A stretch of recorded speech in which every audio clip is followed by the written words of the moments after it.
I'm partly responsible for revamping our department seminar series, and this is the first. And so I had to volunteer to not only chair it, but also invite the speaker, who I'm thrilled to have with us today.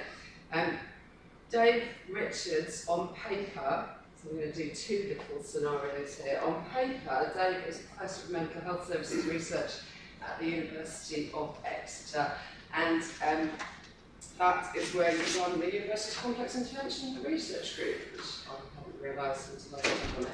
He was a mental health nurse for 30 years and still found time, like everybody who works in mental health, to spend 18 months here at the Institute of Psychiatry and the Maudsley. So this is a bit of a trip down memory lane for Dave.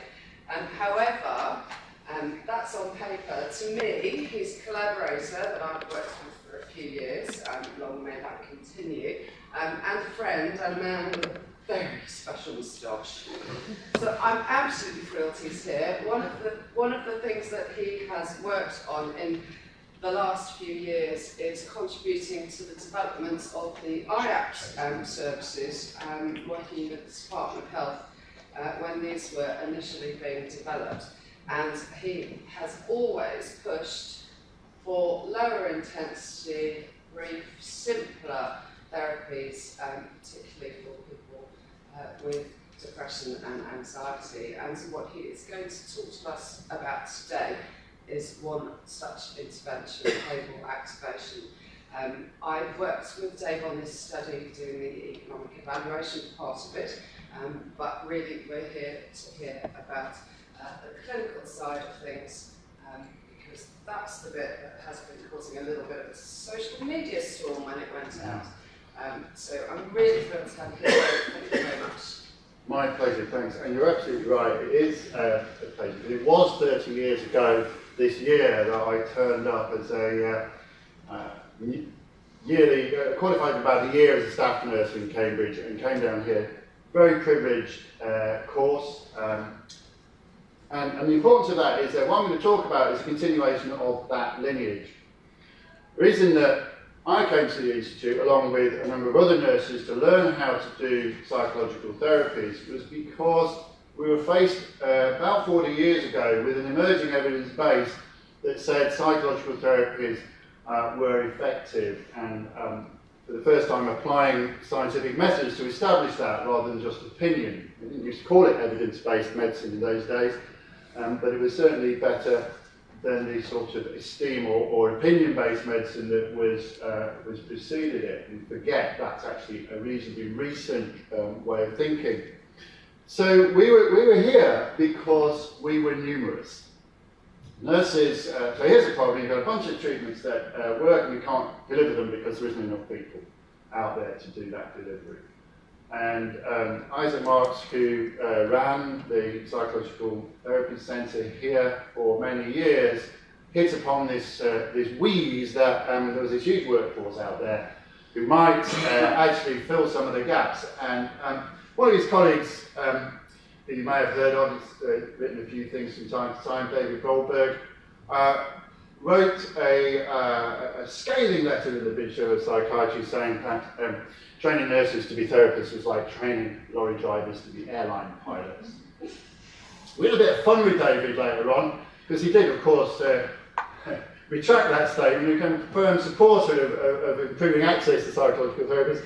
And I once presented him with a T-shirt with a no entry sign and a lorry driving through it, which he thought was quite funny. And he remembered, if you go up into the library, and as I did once, and pull down the British Journal of Psychiatry, you will see that letter in there. I am not making it up.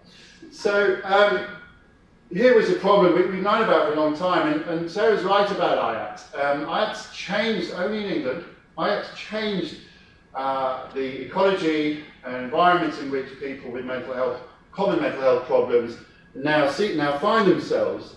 You know, the targets are that you wait no longer than a month if you present to your GP to get an assessment. Now, of course, it's imperfect, and certain services are under more strain than others, but where I work, within a month you will have an assessment and be given some low-intensity coaching-based type of interventions.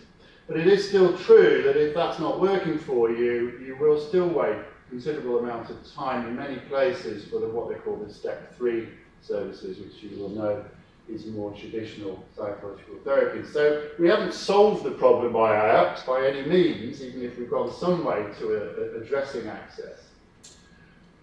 So are there other ways? Let's think about this historical lineage. We've had this problem for 40 years.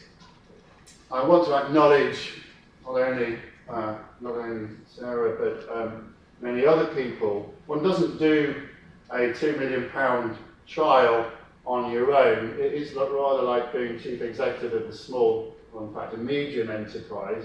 We totted it up once, there were about 60 people working on this trial at its height, including therapists and so on, as you can see. And thanks to our sponsors, NIHR, for giving us the money. You probably are familiar with what behavioural activation is, but it's worth outlining what it is and giving you some reasons why we might have done this trial. What we do in BA is re-engage people with diverse sources of positive reinforcement from their environment and help them develop depression management strategies. We do that by increasing or getting them to increase their scheduled contact with potentially antidepressant environmental reinforcers. And then we also look at trying to reduce those negatively avoidant behaviours that one typically engages in when the mood reduces. And it's a functional analytical approach. So we look at the function of behaviours and we get people to make that connection between behaviour and mood and think about alternatives and think about restructuring their behavioural repertoires. And the reason why we might do that, well, there's another good reason that 20 years ago, 15, 20 years ago, a guy called Neil Jacobson advanced the hypothesis that, and I quoted him in full there, that there was a potential that because those are relatively straightforward principles underpinning BA, and he called this thing parsimonious, that you might choose that. And in fact, it might be that it was possible for less experienced people to deliver that therapy as opposed to the more complex and standard CBT and so on that we tend to accept as just what happens. So BA is an outside-in approach. You know, we're not, it's a handy way of thinking about it. We don't persuade people to feel better before they do things. We persuade people to do things before they feel better, and they then make that connection between their mood and their behaviours. And it certainly is not focused whatsoever on what you think. It doesn't focus on your cognitive content or your processes. But here's another bit of historical stuff. It's an old technology. And I know down the road in town, this guy works, I think, or used to work, a guy called David Exeter. And he wrote this great book, which I always recommend, called The Shock of the Old. And his central thesis is that the agenda for discussing the past, present, and future of technology is set by the promoters of new technologies. And that histories are written as if no alternative could or did exist. And if you read his book, you'll find a plethora of examples of old technologies continuing way past the presumed change to a newer, innovative technology. And we're constantly being told to innovate and change and do things differently. And consider BA as an old technology that has been superseded by a new technology, cognitive behaviour therapy. The cognitive revolution ushered in 79, was, one would think from the history and what you're taught about CBT, that no alternative could or did exist. And this is, of course, nonsense. And I'm a firm supporter of Egerton in reminding us that looking backwards is actually as productive as looking forwards. What do we know about behavioural activation? We've done some systematic reviews. There's cumulative meta-analysis. You can see, compared to a non-active control, that BA, it actually is sort of not a cumulative meta-analysis. It's just a list of the studies. But you can see the diamond at the bottom, that BA comes out a better treatment than the control treatment. The problem is here and here, when we compare it with other active treatments, particularly CBT, you'll see that these studies are ludicrously small. Ludicrously small, but this is how science used to be done. They're also often very old. You'd get laughed out of court if you proposed a comparative trial against two active treatments using 8 patients in each group. Really is not how you do proper science.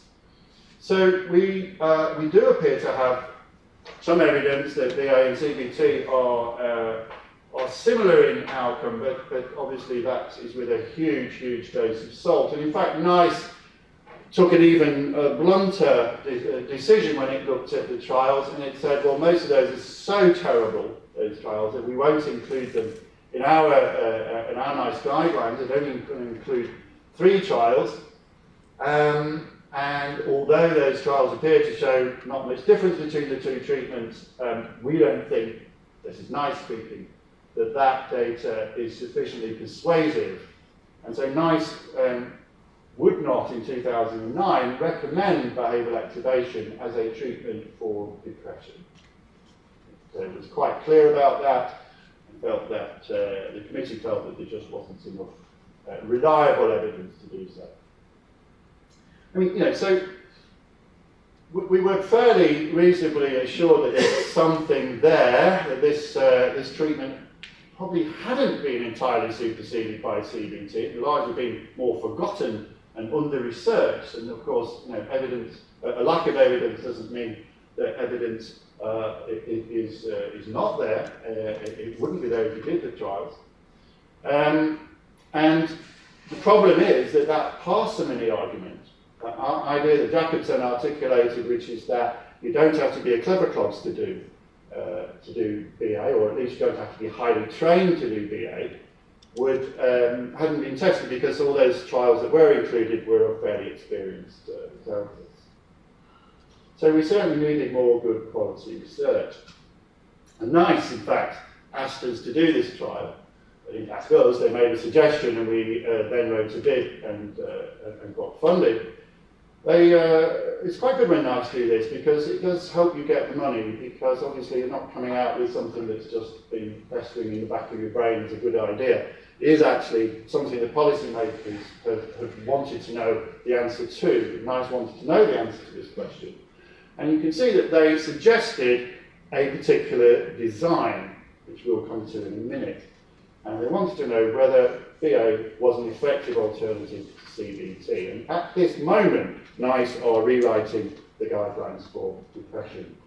And we hope that this trial will go some way to helping them decide where BA should fit in the recommended options for treatment. Of course, we used the standard MRC framework, and we did some feasibility and piloting. We published a couple of articles. I won't go into any great detail. You can have a look at them. They were our preparatory work. This program of research has taken slightly more than 10 years. It's ridiculous. Simon Stevens is always telling us, people like us, get a move on, we want answers now. It's really difficult to do high quality research in the way he wants us to do it. So yeah, we've got a 10-year program. This is the first part of that program, which my collaborator Dave Eakers did. And there you can see we tested our type of BA against usual care, and you can see that on the BDI things were looking better for BA than usual care. When I say our type of BA, one of the things we were doing there is testing the parsimony argument. We had Band 5 recently qualified mental health nurses delivering BA, and they were doing a damn good job by the look of it. You can see in terms of clinical significance, I just highlighted those things. We were getting response and remission rates at a very reasonable amounts, above 50%, and actually in terms of response above 2/3 from this pilot trial, but it's a small trial. We even did a small amount of economic analysis.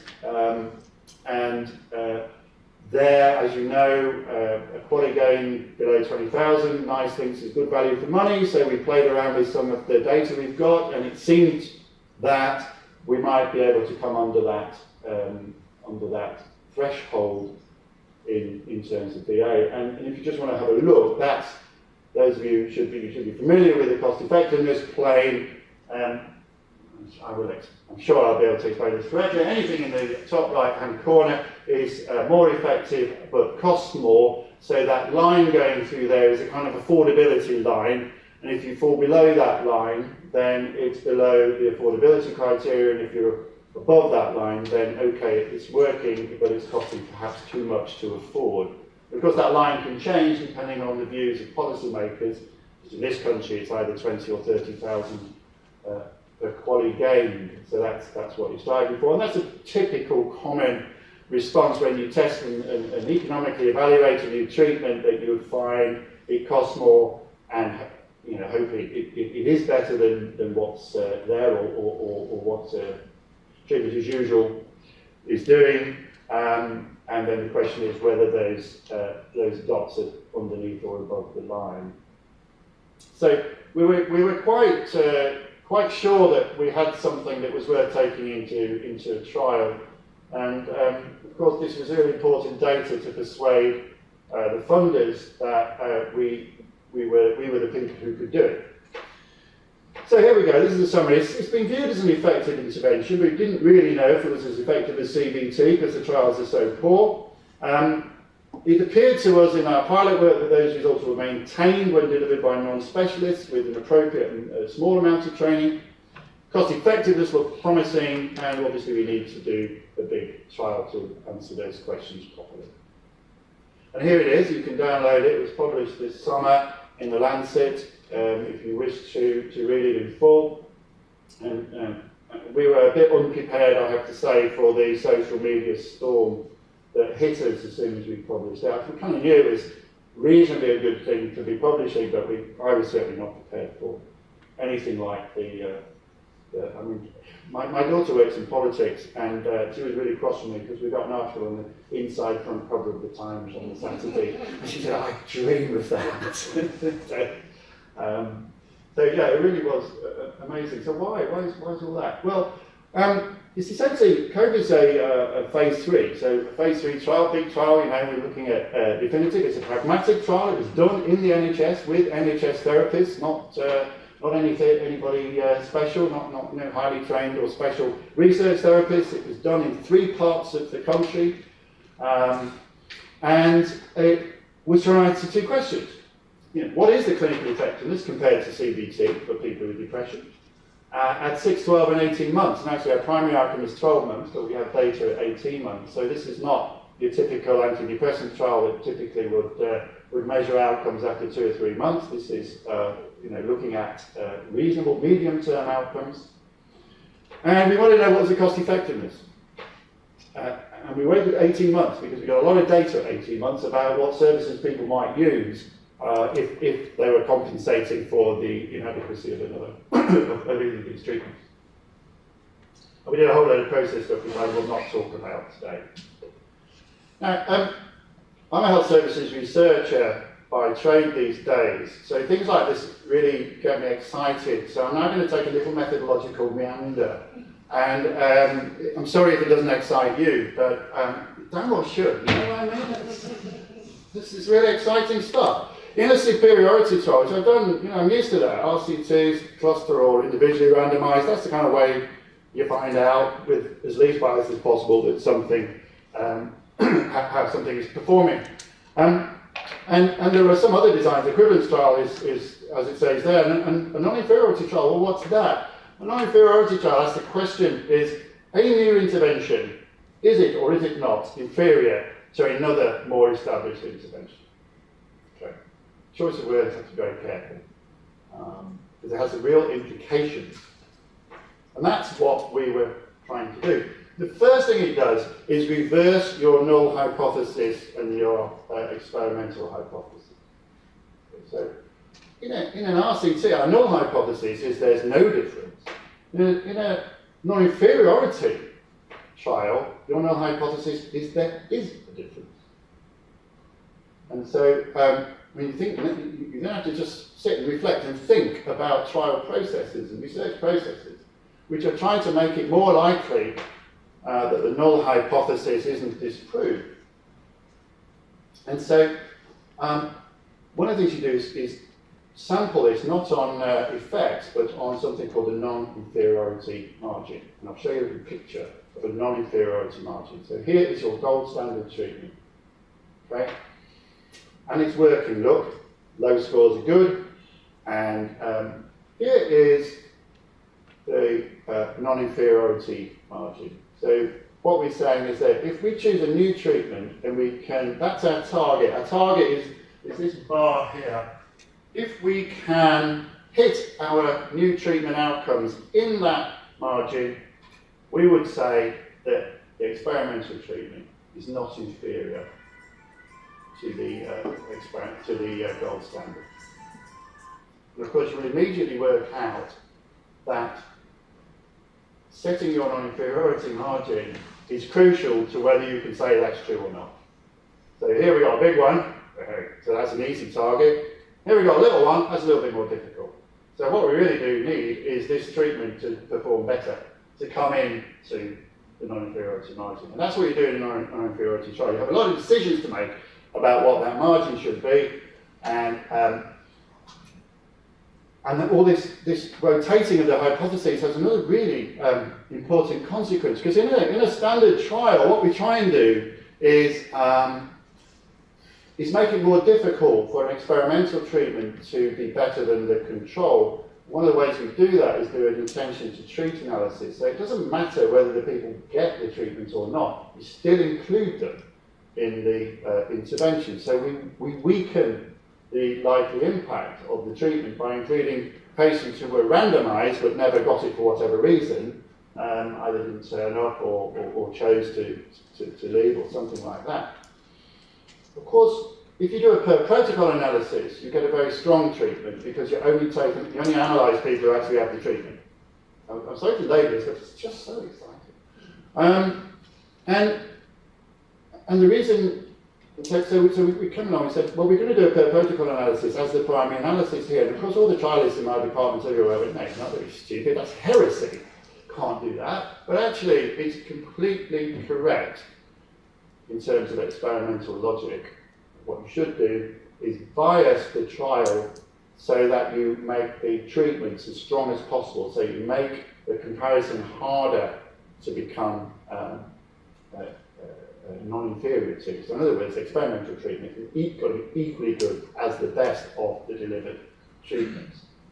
You also have a p-value of one-sided, because the difference between an equivalence trial is you're just looking, it could be either way. Here you're saying, no, it's got to be under. It's got to be one-sided. So I've explained all that. And here it is. It was a full-on trial, Exeter-blinded, multi-centre, parallel, two-arm, non-inferiority, patient-level randomised trial with clinical, economic and process evaluations.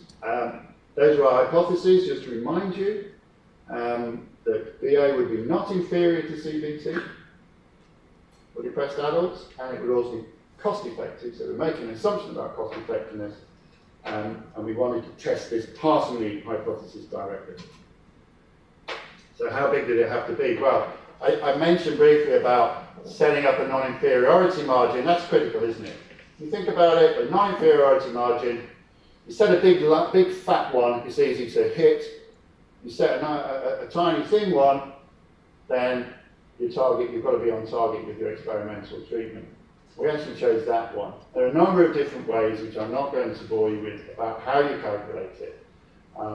LCI stands for the lower confidence interval. MCID is a minimum clinically important difference. So you can see that we had a number of choices, and these choices are all in the literature. We could have chosen a non-inferiority margin of 2.59. We actually chose 1.9, so we chose the narrowest defensible margin, which means that we were subjecting BA to the stiffest test in terms of non-inferiority. Let's see. And that means, of course, the consequences for power is that you would need larger samples. So we needed 440 patients with depression randomised into this trial in order to have that kind of power. There's been some comments online actually, and there'll be a letter and a response from us published in the Lancet soon, where people have said, well, it's all very well showing all these effects in a carefully chosen population in a trial, and people often criticise trials and saying, oh, you know, you were really excluded loads and loads of people, you're a very tightly defined population. I'd just like to here and now refute that and say that's utter nonsense. What we did was recruit from primary care people who were depressed, and the people that we wouldn't include in the trial were people for whom a first-line treatment of their depression wouldn't be clinically indicated. You would choose to treat people for other problems because they were the problems that, you know, were prominent, and it would be clinically negligent to treat somebody with a very severe alcohol or drug dependency with a treatment for depression. You'd treat their drug dependency, wouldn't you? And we also went out into primary care. So these are a population of you and I, people in this room, myself included, who have been to our GPs feeling very depressed from time to time. These are the people for whom these treatments should be directed. I know that's a bit difficult perhaps in a specialist centre like the Institute, where you often don't see those people, and they don't come in through your doors so much, but they are the vast majority of people with depression. You certainly didn't exclude anybody if they had anxiety disorders. Most people with depression do. So we did it in 3 sites, Durham and Leeds. We spent 18 months recruiting patients, and we followed the last patient up for another 18 months. And it was a 50-50 split.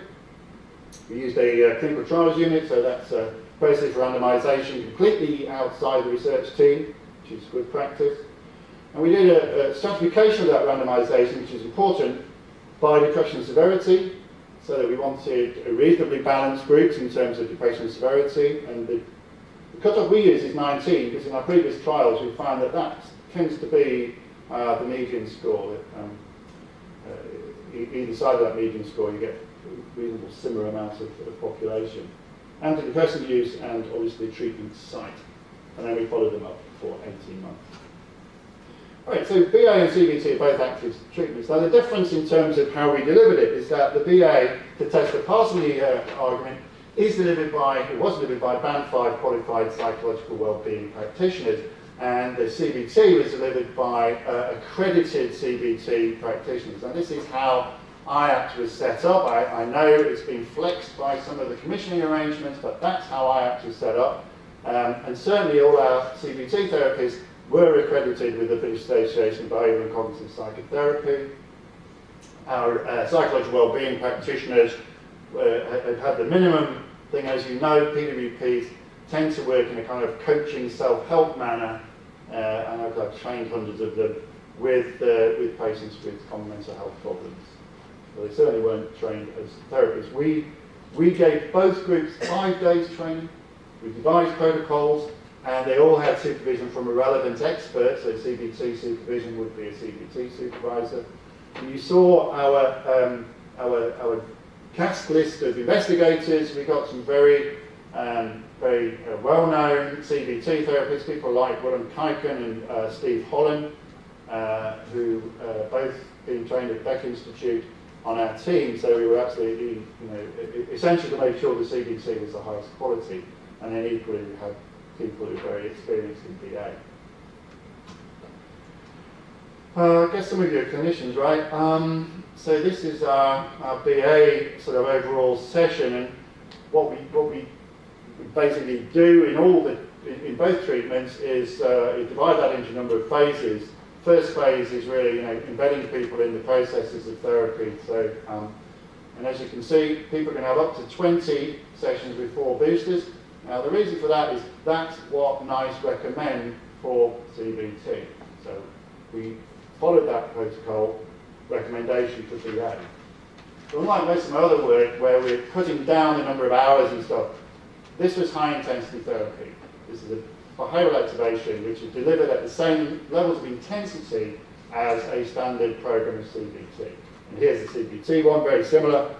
You can see that people are working through basic CBT principles and moving on to more specific and specialised stuff whilst still maintaining the CBT thread all the way through.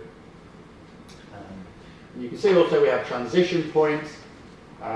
So we determined, after some great debate, that our per protocol number would be 8 sessions. So that's what we said. If the person's had 8 sessions of either VA or CBT, that counts as a proper dose, if you like, a full and adequate dose. And that's important for the analyses later. Okay, we measured the usual stuff. You wouldn't be surprised at any of that. PHQ-9 is our primary outcome. Secondary outcome were a number of both depression and anxiety and quality of life measures. Economic analysis, cost effectiveness analysis, some debate in the literature about an equivalence trial, what type of health economic analysis you do. We went with the standard. And what the cost effectiveness analysis does is you calculate quality adjusted life years, and you look at both sides of the equation in terms of cost and spend, and we take, or Sarah and her team took the standard NHS personal social services perspective. It's the one that NICE prefer, but we also did some sensitivity analyses looking at both more restricted and wider economic models to see if it made a difference. So we've coined this phrase, the full Copenhagen, because our statistician spends quite a bit of time over at the trials unit in Copenhagen, and what that basically means is that investigators are in an enormously frustrated position of never knowing how the trial is doing at all. I mean, that's kind of standard anyway. We're blinded as investigators. So you're kind of like, the CEO of a big organisation. You don't know what's going on for 3 years, other than the data's coming in. And he presented our results in a blinded state. So he presented the results as Group A, Group B. We then talked about those results, said what we thought they meant, and then he unblinded us at this meeting that Sarah, I'm sure you remember, this meeting where it sort of went, da-da! And then, but the important thing is we've had an unbiased discussion about what the results meant.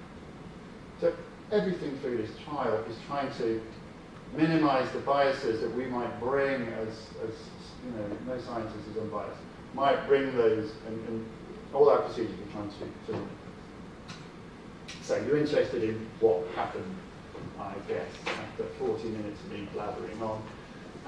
But you've probably read it anyway. Well, we recruited to time and target, and that's really important. 30% of trials, never mind mental health trials, recruit to time and target. So very important, I think, for our reputation in the field, that the team did a fantastic job. We got our patients, we got exactly as many as we needed, and we brought them in. If you read the Lancet paper, there's a much more complicated consort diagram than this, but this will do for now.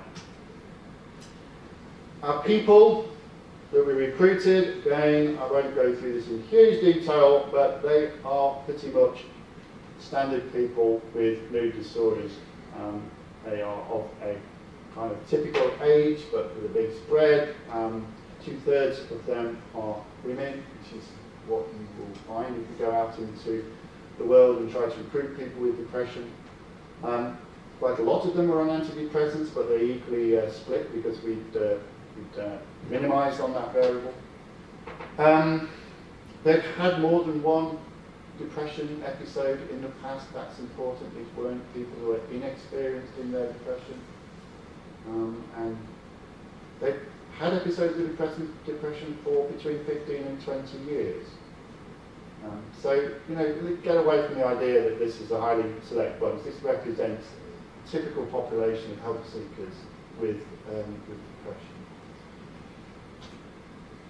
And in fact, you can see what their scores on the doors at baseline are. The one in red is another big trial we did, looking at exactly the same population. You can see really that they're on average scoring about 17.6 on the PHQ-9. That scores from 0 to 27, but with a reasonably large standard deviation for that population around that. So we certainly had people with maximum scores on the PHQ-9. Now let's get away from the idea these are people with mild depression. They're moderately severe, and many of them were severe in their depression. You can also see that about 2/3 of them have got an anxiety disorder, because we assessed that with a structured clinical interview. And again, the anxiety disorder scores are there. And just at the bottom there, you can see a really interesting thing about sessions, but I'm going to come back to that actually. And it's here, I'll give you a bit more details. We had about, I don't know, 22 therapists working on this trial across the country, quite a lot, evenly split roughly between BA and CBT. On average, our population received about 12 sessions of treatment. But that's a confusing average, because what you tend to find in this kind of world is that people sign up or they don't sign up. Okay, so if you split the people who got the protocol, you'll find that on average, if you had a per protocol, so that's at least 8, then the mean numbers of sessions were about 16. If you chose not to have the per protocol, then the mean number of sessions was about 2. And I think that's a really important thing for clinicians to know, and for commissioners to know. You can commission for the average, but I know parts of the country where they say, you know, you're only going to give people 12 sessions of CBT. That's what you should have, and that is a complete misreading of the experimental data. But some of these people had 24 sessions, you know, and they needed it. And if basically you're engaging in treatment, 16 was the average, not 12. It's really important. We also sent all our tapes off to America and got them competency assessed with therapy, and our therapists met the competency standards we expected of them in both groups. So here you go, this is what we found. I've never been more pleased in my life to find myself getting a p-value of almost 1. It's really, that's what I mean. You know, it changes your perception of doing clinical trials when you do this kind of stuff, because you can see that the intention to treat and per protocol, right? So the primary analysis should be per protocol, but reviewers and funders are really nervous about the heresy of suggesting such a thing, even though it's completely accurate in this instance. So we did both. The per protocol, you can see that there's indeed no difference whatsoever between the outcomes at the 12-month primary outcome point. And that's confirmed by the intention to treat analysis. Those are good scores on the PHQ-9 in both groups. And really, you can't put cigarette paper in any way between the results. I had not really expected it to be like that. I thought there would be some difference. So let me show you an interesting diagram. Those are the means and confidence intervals for the intention to treat and per protocol analyses. And on the left, which I've marked, is non-inferiority margin. So you remember there I said that target that you had to hit. Okay, well, of course what I didn't put on that previous diagram was the confidence intervals around the experimental treatment, because clearly, you know, you don't just have a single score. So it's really important to see where the whole population fits within the non-inferiority margin. And you can see that unequivocally, BA is not inferior to CBT. Unequivocally, there is no doubt, because all we would need is one of those confidence intervals to cross that non-inferiority margin line, and we say, you know, there are occasions when it might not be not inferior. But there isn't any of those. So under the kind of standard judgment criteria that we would use, we would say without a shadow of a doubt, BA is not inferior to CBT. As time is marching on, I could spend a lot of time showing you these results. I'll just highlight a few of them. Both our protocols allowed for therapists to address anxiety disorders where they were comorbid with depression. Wasn't the main treatment. The main treatment was for depression, but there was flexibility in those protocols to treat people's anxiety problems. Of course, that's a very reasonable thing to do.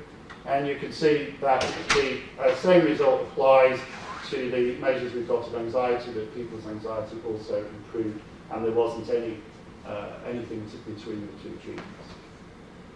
Over time, over 18 months, there they are. That's the intention to treat analysis. So, again, that's just summary for you. The ones that are going up are because up is good. So numbers of depression-free days, for example, the higher the better. Whereas some of the top two measures, obviously, the lower the score on those particular measures, the better. But as you can see, some of these gaps are a little artificial because you can see the scale is very very narrow. But just have a look at the confidence intervals. You can see that they overlap, and there's no difference over time on any of the measures, and that's true for the third protocol analysis as well as the intention to treat. So, what about clinical effectiveness? That's all very good, isn't it? But actually, is that meaningful and important for individuals with depression and their significant others and those who care for them? Well, you can see there at the bottom that when we returned to them and interviewed them using the SCID, and we assessed their clinical status, we were down to very low levels of major depressive disorder, less than a quarter in both groups, and around about a quarter with one anxiety disorder. So that's from 100% with depression at intake, and around about, as you know, about 62% with anxiety disorder. So we were seeing really very significant clinical change, and probably more than you'd expect in routine services, from my experience. I'm not going to spend a lot of time, because I want to do the cost, but there's nothing I could show you that would challenge that. And the one thing I want to just draw your attention to, if any of you are clinicians, is not the differences between the groups. There are no differences between the groups. So this is a measure of the change of 50% change. And the number of people with a 50% change in their symptoms is an oft-used measure of clinical improvement. And you can see that if we measure people at 6 months, it's not as dramatic as it is at 12 months. So these treatments were supposed to be finished at 6 months, but some of them took longer than that, and we allowed therapists to continue to treat patients because that's a human thing to do. And we see really that it takes longer than you think to achieve these kind of outcomes, clinical outcomes, which I think is really important clinically. And perhaps equally important is that those outcomes continue to the 18-month point. There's no loss of gain of clinical improvement. Aha, the economics. Now this is where this is like an exam because Sarah's sat in the audience. I'm going to present her economic data. She said she'd step in and tell me off when I got it wrong. Very importantly, because it's our primary question about the parsimony. Can we do it cheaper? Well, you can see that there are horizontal lines here are the sorts of typical costs that you'll be collecting in an economic evaluation. There's the direct cost, which is the top line on the intervention, and then there's associated or perhaps not associated costs, but each person might go to a hospital, get some community help, have some medication, so on. And so you also cost these up in both groups. And the only difference in those lines is that the cost of the intervention. All the other costs are the same. And overall, it's also the same. And you might say we've also erroneously been accused of cooking the books because we set it up to show that BA would be cheaper by employing cheaper therapists. So this is a complete and utter misunderstanding of health economics. Because quite clearly, the cost of employing an hour per hour of a therapist is only one of very many costs that you might incur. It's perfectly possible that BA would have required twice as many appointments from these people, and it would have ended up being more costly. And it's perfectly possible for people to substitute for BA's ineffectiveness by going off and getting some more treatment elsewhere in hospital or community services. So, you know, this is a very rigorous health economic analysis where there are lots of things that can vary.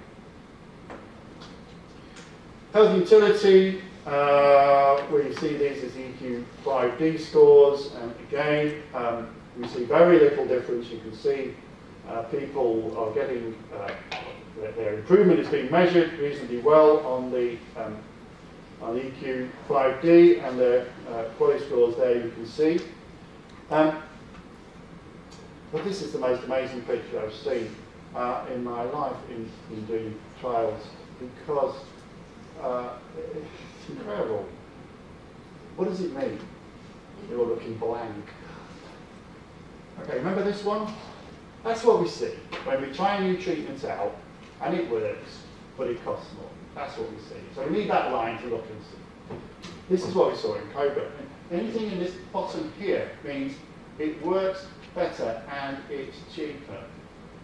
66% of the pairwise bootstrap replication fall in that quadrant, which is really says something about this treatment. It's almost no point having that affordability line through that graph, because it really doesn't apply very much. And of course, there will always be some occasions where it's less effective and more costly. I mean, that's the nature of variance in the measures we use. But the 2/3 of the data falls in the works better, cost less quadrant of the cost effectiveness plane, which really is quite something to see. And say, that's what you normally see, and that's what this shows us. Cost effective acceptability curve. I actually personally don't really understand these graphs, but Sarah tells me that's a good thing. That graph's good. It means that in I don't know, something like 90-odd% of occasions, BA would be cost effective compared to CBT.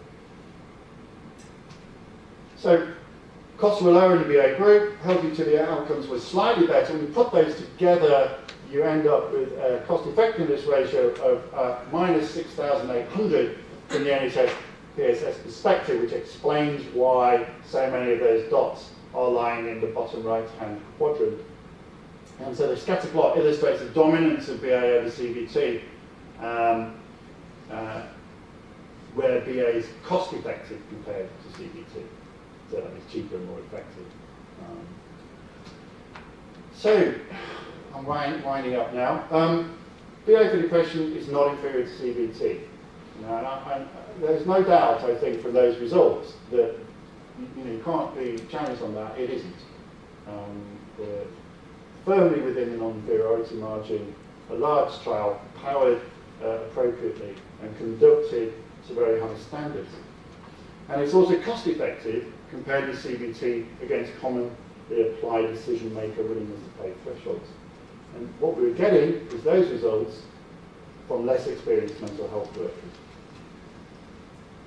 Right, why is that important? We're talking about 21% direct cost saving for those people employing therapists out there in the world.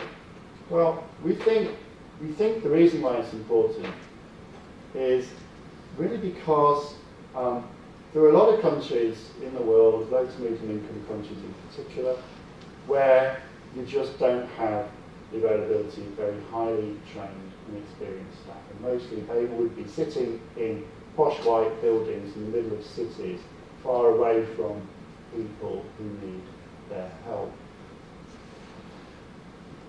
What we're showing is that behavioural activation can be delivered by a different type of person, equivalent to the kind of scruffy psychiatric nurse that I was when I turned up here 30 years ago, that David Goldwall thought was entirely unsuited to the job of doing psychological therapy. What we're actually now saying is, look, it's going to be possible to help people who don't have access to all these resources deliver. This is not a kind of patch-up service. This is a full-on proper psychological therapy to a very high standard, and they will get outcomes equivalent to a modern Western CBT therapist. And I think that's a very, very important message, and that's why the Lancet took our paper, and that's why we had the social media storm, because for so long CBT has been the foremost psychological therapy, and actually that shouldn't be the case. There are equally effective alternatives. Let's go back to David. That's what he said. He's right. And the hidden counterfactual assumption is that there was no alternative. So the cognitive revolution swept all before it in an orgy of research and development, and left behind something which actually worked then and still works now, and might be able to be used in a way that opens up the gates to more treatment for more people and reduce waiting lists. And that's all I'm bothered about. I don't actually care. If somebody told me to go and investigate standing in the corner with a melon on your head therapy, I would do it, because if that was more available to people and it worked. I don't really care whether it's behavioural or cognitive, frankly. I'm more concerned about people with depression and getting help to them. And finally, I'm going to give you a counterfactual scenario. Can you imagine that the cognitive revolution never happened? So Beck decided to remain an analyst rather than become a cognitive therapist, which he wasn't before. And it never happened. And behavioural treatments were what, the Institute would train people in, and all our courses would train people in. And I come along here, sat there and said, guess what, I've just spent £2 million. I've just done this great trial. You know what? And CBT, this new treatment, it works as well as BA. Guess what? It costs 120% of the treatments you use now. What would be your reaction? Don't be ridiculous. But that's essentially what we could say, because we didn't show that CBT wasn't effective. CBT is very effective. And I think CBT is a good treatment and we should continue to use it. But should it be the only treatment? Leave that to you. But thank you for listening, and thank you for all the people, particularly 440 people with depression who participated in this trial, because these trials are dependent on those people coming forward and putting themselves out, and that's, in health research, we have to always really be very grateful for their altruism.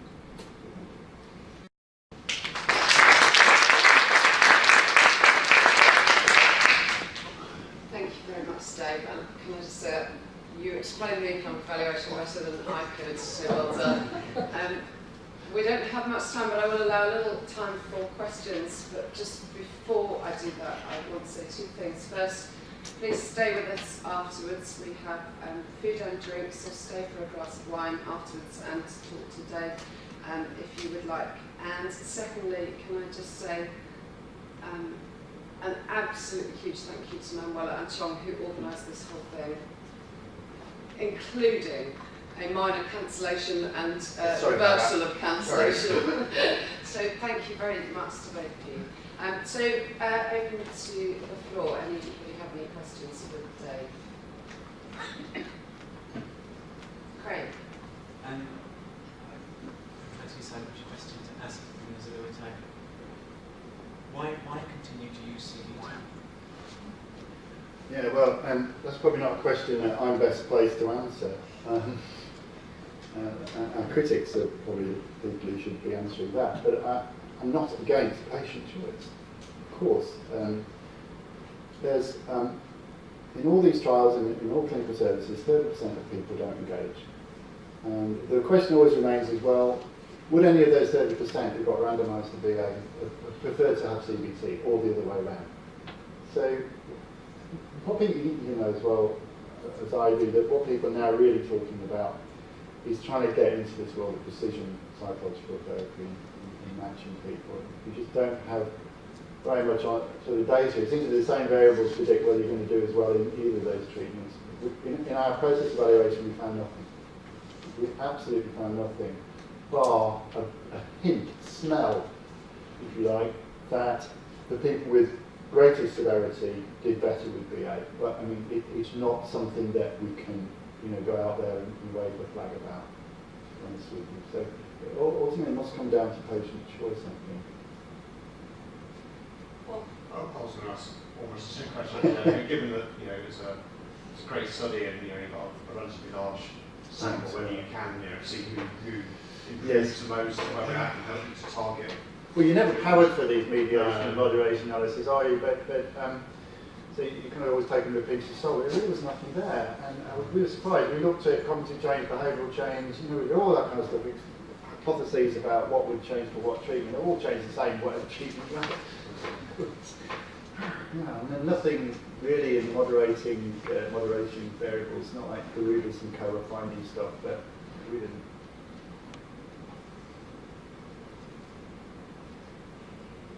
That's a little bit further. Yeah, go ahead. What was it? I mean, you alluded to it being quite controversial, and I can imagine that CBT proponents would be find it a bit tricky. Was that the only reason? I mean, there were other things as well? A couple of things, actually. That was the main issue.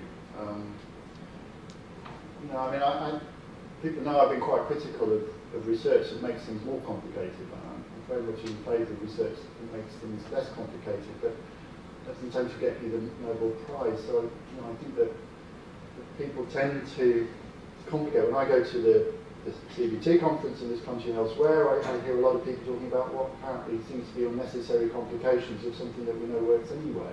Now that just might be my prejudice, but I'm always looking for something.